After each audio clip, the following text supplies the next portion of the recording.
bersama-sama membuka Alkitab kita dari Mazmur pasal 148 ayat 1 sampai dengan ayat 14. Jemaat yang dikasihi Tuhan yang sedang berada di rumah boleh bersama-sama membuka Alkitabnya. Saya akan membacakannya bagi kita sekalian. Mazmur 148 ayat 1 sampai ayat 14. Langit dan bumi pujilah Tuhan. Haleluya. Pujilah Tuhan di sorga. Pujilah Dia di tempat tinggi. Pujilah Dia hai segala malaikatnya. Pujilah Dia hai segala tentaranya. Pujilah Dia hai matahari dan bulan. Pujilah Dia hai segala bintang terang. Pujilah Dia hai langit yang mengatasi segala langit. Hai air yang ada di atas langit. Baiklah semuanya memuji nama Tuhan. Sebab Dia memberi perintah, maka semuanya tercipta. Dia mendirikan semuanya untuk seterusnya dan selamanya, dan memberi ketetapan yang tidak dapat dilanggar. Pujilah Tuhan di bumi, hai ular-ular naga dan segenap samudra raya. Hai api dan hujan es, salju dan kabut, angin badai yang melakukan firman-Nya. Hai gunung-gunung dan segala bukit, pohon buah-buahan dan segala pohon aras. Hai binatang-binatang liar dan segala hewan, binatang melata dan burung-burung bersayap. Hai raja-raja di bumi dan segala bangsa, pembesar-pembesar dan semua pemerintah dunia. Hai teruna dan anak-anak darah, orang tua dan orang muda, biarlah semuanya memuji-muji Tuhan, sebab hanya namanya saja yang tinggi luhur, keagungannya mengatasi bumi dan langit. Ia telah meninggikan tanduk umat-Nya dan menjadi puji-pujian bagi semua orang yang dikasihi-Nya, bagi orang Israel, umat yang dekat padanya. Haleluya. Demikian firman Tuhan. Yang berbahagia adalah mereka yang merenungkan firman Tuhan dan melakukannya dalam kehidupannya sehari-hari. Amin. Jemaat yang dikasihi Tuhan, Shalom menjuah-juah dan selamat Natal bagi Bapak Ibu yang ada di rumah, juga Bapak Ibu yang hadir di gereja pada saat ini. Sebelum saya sampai pada penjelasan firman Tuhan hari ini, karena saya baru pertama kali hadir, maka baiklah saya memperkenalkan diri terlebih dahulu. Nama saya Lenta Simbolon, kalau di Karo saya Buru Ginting, begitu ya. Jadi kalau ada marga ginting berarti saya harus panggil Bapak atau hula-hula saya, begitu. Saya pendeta dari Huria Kristen Indonesia atau HKI, namun saya tidak melayani jemaat. Saya ditugaskan khusus di Perhimpunan Sekolah-Sekolah Teologi di Indonesia Persetia, kantor saya di STT Jakarta. Jika ada Bapak Ibu yang mau konsultasi tentang STT mana yang bagus di Indonesia, boleh sharing dengan saya. Dan hari ini saya bersyukur sekali, puji Tuhan, akhirnya saya sampai di GBKP Pasar Minggu. Sering juga saya melayani di GBKP, tapi di Pasar Minggu ini adalah kali yang pertama, persis di akhir tahun, minggu terakhir di tahun ini. Bapak Ibu yang dikasihi Tuhan, demikian perkenalan saya. Nanti mungkin boleh berkenalan lebih lanjut jika ada yang marga ginting atau Buru Ginting ya. Saya menyiapkan slide untuk mendampingi saya menyampaikan penjelasan khotbah pada hari ini. Semoga Bapak Ibu Saudara yang ada di rumah boleh juga mengikutinya. Tema kita hari ini, langit dan bumi memuji Tuhan. Seandainya saya bisa bahasa Karo, pengen juga saya khotbah bahasa Karo. Sayangnya saya tidak bisa Bapak Ibu ya. Saya hanya tahu menjuah-juah ya. Pada Mazmur 148 ini, tadi sudah Kita baca bersama-sama. Pertama yang menarik adalah Mazmur ini dibuka dengan haleluya dan ditutup dengan haleluya. Slide berikutnya. Apa arti haleluya, Bapak Ibu Saudara? Mengapa pemazmur mengawali dan mengakhiri pasal 148 dengan haleluya? Haleluya berasal dari bahasa Ibrani dari dua kata. Haleluya itu adalah kalimat perintah atau ajakan, pujilah, marilah memuji. Dan Yah itu adalah Yahweh, Allah Israel, Allah pencipta segala sesuatu. Maka haleluya artinya marilah memuji Tuhan atau pujilah Tuhan. Jadi pemazmur dalam pasal 148 mengajak Israel, mengajak orang-orang Israel yang beribadah bersama-sama pada waktu itu, mari kita memuji Tuhan. Dan diakhiri dengan mari kita memuji Tuhan. Artinya awal dan akhir kita harus memuji Tuhan. Slide berikutnya. Pada ayat 1 sampai 6 Bapak Ibu Saudara, kalau kita teliti lebih dalam pasal ini, khusus yang memuji Tuhan adalah makhluk-makhluk surgawi. Jadi pemazmur ini punya pola pikir sangat Ibrani atau Yahudi. Bagi mereka hanya ada dua dunia. Dunia yang di atas dan dunia yang di bawah. Dunia yang di atas adalah dunia langit. Semua yang di atas lebih tinggi daripada dunia bawah. Bawah artinya bumi, dunia ini. Yang di langit, langit di atas langit itu adalah surga, tempat Allah bertahta. Mari kita lihat satu persatu Bapak Ibu Saudara. Hai segala malaikatnya, pujilah Tuhan. Hai segala tentaranya, matahari dan bulan, pujilah Dia. Hai segala bintang terang, langit yang mengatasi segala langit, pujilah Tuhan. Bahkan air yang ada di atas langit sana yang kita nggak pernah tahu itu di mana Bapak Ibu Saudara, pujilah Tuhan. Semua makhluk-makhluk surgawi memuji Tuhan tak habis-habisnya. Dan Bapak Ibu Saudara, malaikat-malaikat itu memang tugasnya adalah memuji Tuhan. Oleh karena itulah kalau nanti kita sudah meninggalkan dunia ini, kita bersama dengan malaikat di sorga, maka pekerjaan kita adalah memuji, dan memuji Tuhan. Berikutnya, ayat 7 sampai ayat 12 Bapak Ibu Saudara. Setelah makhluk-makhluk langit memuji Tuhan, maka giliran yang di bawah langit yang memuji Tuhan. Yang ada di dunia ini, yang ada di bumi ini. Namun kita lihat urutannya menarik Bapak Ibu Saudara. Yang pertama, siapa yang memuji Tuhan di ayat 7? Ular-ular naga. Hai api, hujan es, salju, kabut, angin badai.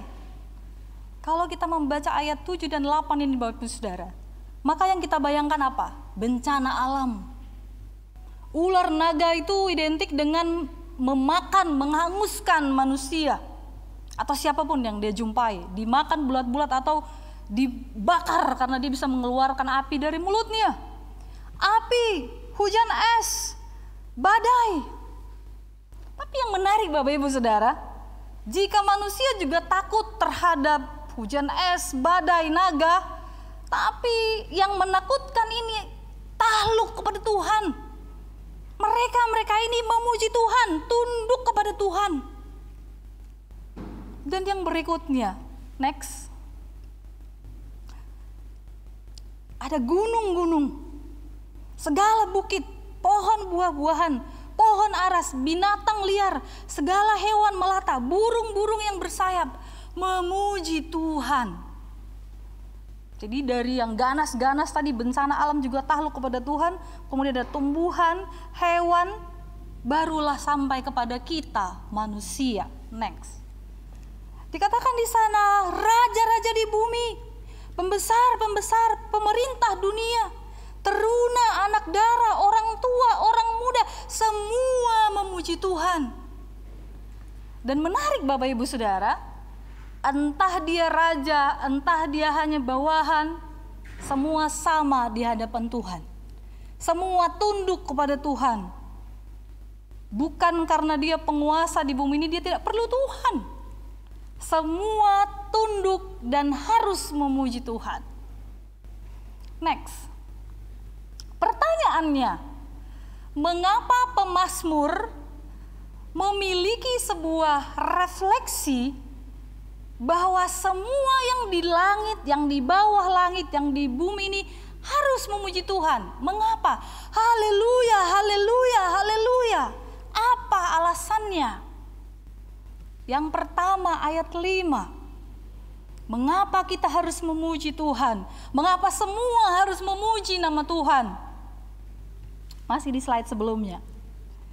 Ayat 5, sebab Dia memberi perintah, semuanya tercipta. Dialah Sang Pencipta, Bapak Ibu Saudara. Maka semua yang tercipta harus tunduk kepada Penciptanya. Saya, semua kita, semua yang tercipta oleh Tuhan harus memuji nama Tuhan. Itu alasan yang pertama. Mengapa pemazmur mengajak semua orang, bahkan semua makhluk, memuji-muji Tuhan. Alasan yang kedua, pada ayat 13 dan 14. Mengapa kita harus memuji Tuhan? Mengapa semua harus memuji Tuhan? Sebab hanya namanya saja yang tinggi luhur, keagungannya mengatasi bumi dan langit. Ia telah meninggikan tanduk umatnya. Bapak Ibu Saudara, Mazmur 148 ini dituliskan persis setelah Israel kembali dari pembuangan Babel.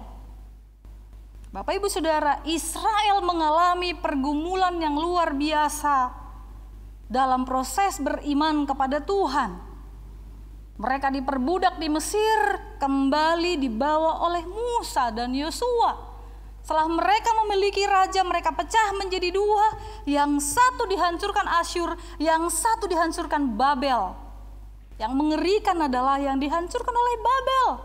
Bait Allah yang hebat, megah yang dibangun Salomo hancur, dibakar, tak ada sisa.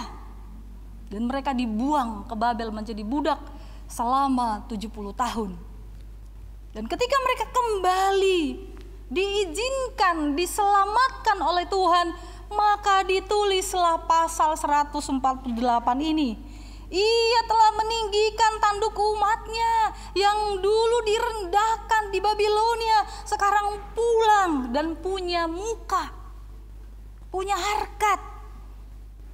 Dan mereka sadar betul Tuhanlah penyelamat mereka. Tuhanlah yang sudah membebaskan mereka, baik dari Mesir ataupun dari Babel.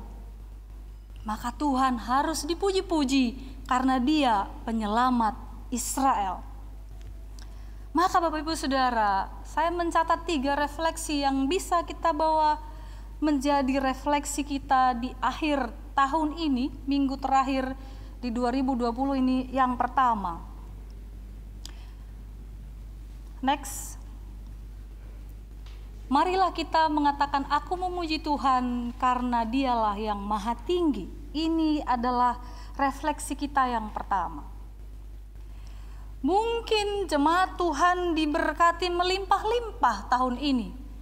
Ada karir yang meningkat, atau dari dulu tadinya hanya punya sebegini, sekarang sudah punya banyak. Berkat Tuhan melimpah. Karir yang tadinya biasa-biasa saja sekarang hebat, menjadi pemimpin besar, entah di sebuah lembaga atau perusahaan atau menjadi pemimpin. Mungkin kita berkata, wah ini semua karena kerja keras. Tapi pemazmur mengajak kita untuk berkata, pujilah Tuhan karena hanya Dia yang maha tinggi. Jika kita punya harta, kita punya kekuasaan, kita menjadi pemimpin banyak orang, kita punya wibawa dan karisma, maka semua itu berasal dari Tuhan, Bapak Ibu Saudara. Jangan ada orang yang memegahkan diri, tapi marilah kita kembalikan semua pujian hanya kepada Tuhan. Karena sekejap saja semua bisa hilang jika Tuhan tidak berkenan. Maka yang pertama ini perlu kita catat baik-baik.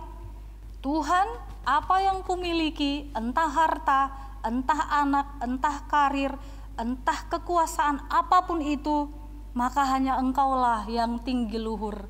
Engkaulah yang maha tinggi, semua berasal daripadamu, maka aku memuji Engkau. Sehingga dengan statement ini kita akan selalu ingat untuk rendah hati, Bapak Ibu Saudara. Rendah hati kepada siapapun dan merendahkan diri kita di hadapan Tuhan. Refleksi yang kedua, mari kita berkata, aku memuji Tuhan penciptaku. Ini menarik Bapak Ibu Saudara. Kalau kita perhatikan tadi tulisan pemazmur ini, mengapa tidak duluan manusia? Dari ayat 7 sampai 12. Tapi lebih dulu ular naga, badai, kemudian gunung, pohon-pohon, hewan-hewan, barulah raja-raja manusia. Bukankah kita selalu berkata, kitalah penguasa segala sesuatu, kita bebas mau makan apa saja karena hewan, tumbuhan di bawah kuasa manusia.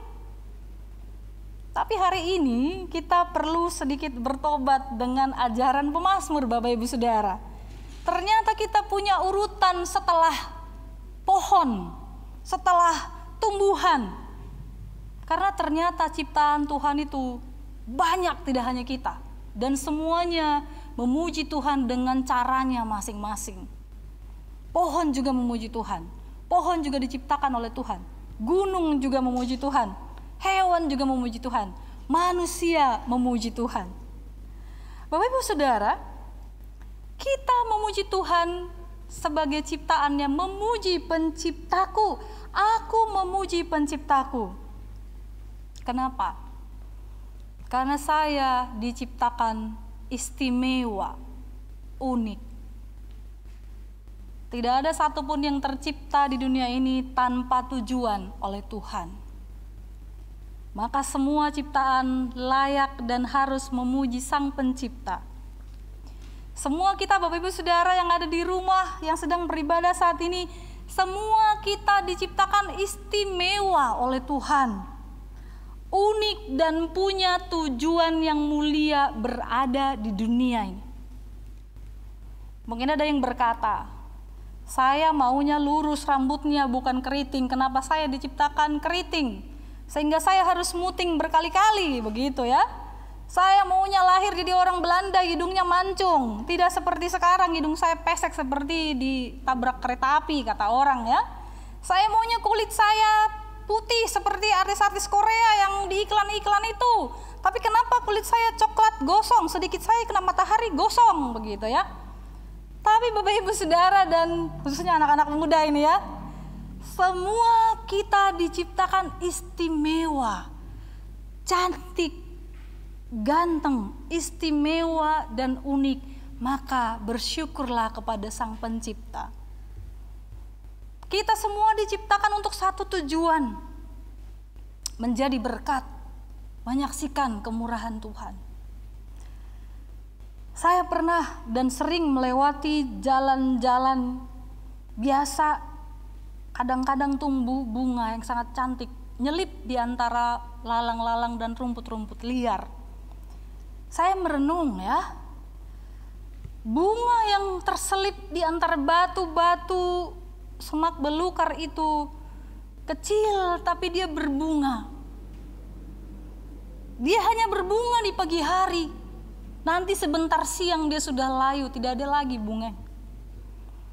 Tapi saya yakin bunga itu pun ada tujuannya, diciptakan oleh Tuhan. Dia tidak pernah disiram oleh manusia, tidak pernah diberi pupuk. Dia tumbuh begitu saja, dia berbunga. Ketika saya lewat jalan pagi, saya bersyukur kepada Tuhan menyaksikan bunga yang indah. Dan saya yakin bunga itu bahagia, karena dia sudah membuat saya tersenyum dan memuji Tuhan. Walaupun saya tahu nanti siang dia sudah layu, tidak ada lagi bunganya. Kalau bunga di pinggir jalan saja Bapak Ibu Saudara, berbunga hanya sekejap memberi keindahan, maka hidup kita lebih daripada bunga itu. Kita hidup bisa puluhan tahun di dunia ini, Bunga tadi cuma sebentar saja berbunga, sebentar saja memberi keindahan. Tapi kita bisa memberi keindahan di dunia ini berpuluh-puluh tahun, menjadi berkat di gereja, di rumah, dimanapun kita berada. Dan saya mengajak kita membawa dan mencatat refleksi yang kedua ini. Kesadaran bahwa saya adalah ciptaan yang diciptakan khusus, istimewa, dan punya tujuan. Tujuannya adalah menjadi berkat, menjadi saksi-saksi Tuhan. Saya senang dengan anak-anak muda yang ada sekarang di gereja, Bapak Ibu Saudara yang di rumah. Sekali-sekali boleh berkunjung ke gereja ketika live streaming ya. Boleh dilihat siapa-siapa yang menjadi aktor utama di sini ya. Saya bahagia sekali. Sebelum pandemi, jujur saja orang-orang muda seperti adik-adik terkasih ini kurang diperhitungkan di gereja. Gereja didominasi oleh orang-orang dewasa ya. Tapi setelah bulan Maret sampai sekarang, kalau tidak ada mereka mau jadi apa kita gereja? Siapa yang paham streaming, live di YouTube? Mereka Bapak Ibu Saudara. Selama ini gereja ada ketimpangan intergenerasi. Orang yang lebih tua, mohon maaf Bapak Ibu majelis ya, tapi ini kenyataan kita. Kita merasa kita lebih dulu lahir di dunia ini, lebih banyak pengalaman dan lebih bijaksana. Betul, secara pengalaman kita lebih bijaksana. Tapi pandemi ini memaksa kita beradaptasi bahwa orang-orang muda punya peran besar di gereja. Mereka yang paham teknologi, mereka yang paham multimedia, dan seterusnya, dan seterusnya. Saya bahagia sekali ketika sekarang antara orang dewasa dan orang muda berbaur, ada relasi intergenerasi melayani Tuhan yang lebih mesra ketika pandemi terjadi. Dan saya berharap anak-anak muda ini boleh di-treat dengan bagus ya. Sekali-sekali ditraktir ya Bapak Ibu Saudara. Supaya mereka tidak capek juga ya, harus datang dari jam berapa. Ini karena live, belum kalau bikin video, mengedit itu kan juga bukan pekerjaan yang mudah. Hebat, biarlah ini menjadi awal melayani seterusnya ya, adik-adik terkasih ya. Hidup untuk melayani Tuhan, melayani Sang Pencipta. Mereka diberikan talenta, memahami, menguasai teknologi itu untuk melayani Sang Pencipta. Dan kita semua punya bagian kita masing-masing Bapak Ibu Saudara.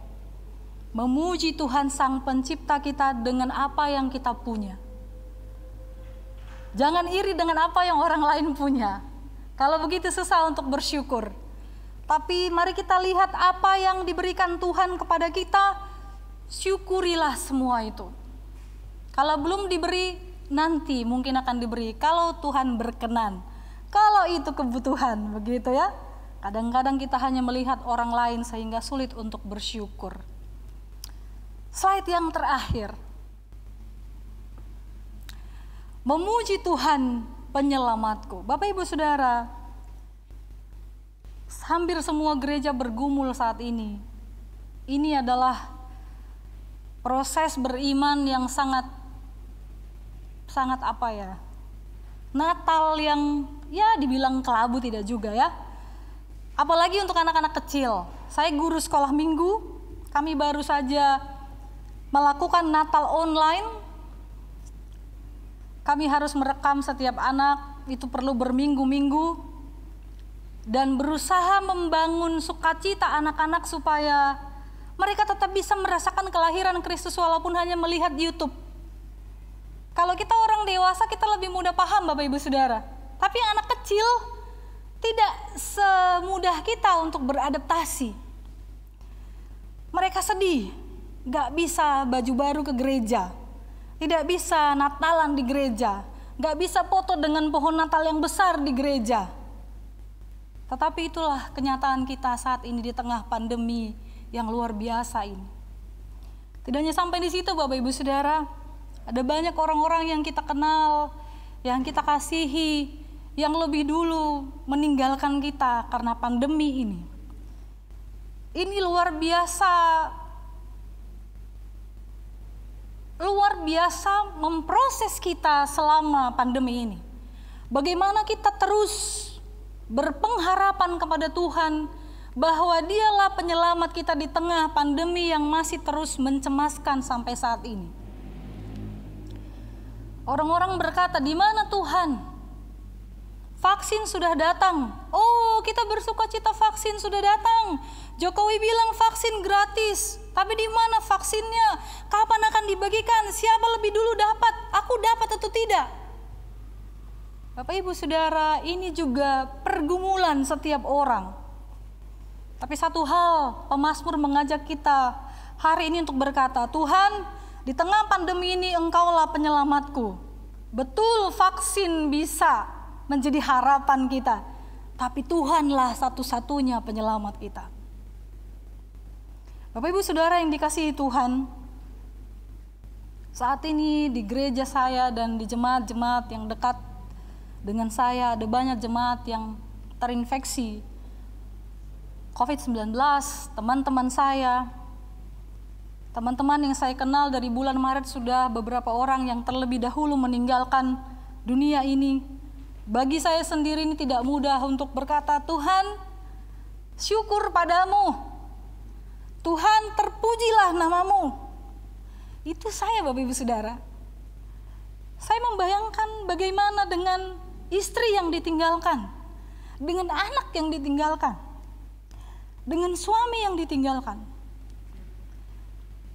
Kiranya pemazmur yang menegur, menyapa kita hari ini, Bapak Ibu Saudara, boleh menyapa kita juga dengan mengatakan, kalau Tuhan menyelamatkan Israel dari Mesir pulang, dari Babel pulang, maka Tuhan yang sama akan menyelamatkan kita dari pandemi ini. Tidak ada yang tahu, Bapak Ibu Saudara, apakah tahun depan akan lebih baik dari tahun ini. Siapa yang bisa menjamin? Tidak ada yang bisa menjamin. Tapi Tuhanlah jaminan keselamatan kita, Bapak Ibu Saudara. Doa saya untuk keluarga-keluarga yang kehilangan, kiranya tetap kuat dan mampu berkata, "Tuhan, Engkaulah penyelamat kami. Engkau tidak akan meninggalkan kami, maka mampukan kami memuji namamu, meninggikan namamu." Karena ini tidak mudah. Menerima kenyataan kehilangan, kepahitan, luka, itu tidak mudah, Bapak Ibu Saudara. Tetapi persis di hari Minggu terakhir di 2020 ini, pemazmur mengajak kita untuk percaya, mempercayakan kehidupan kita kepada Dia, pemilik hidup, pencipta segala sesuatu, penyelamat, untuk berserah. Tuhan, beberapa hari lagi kami akan meninggalkan 2020.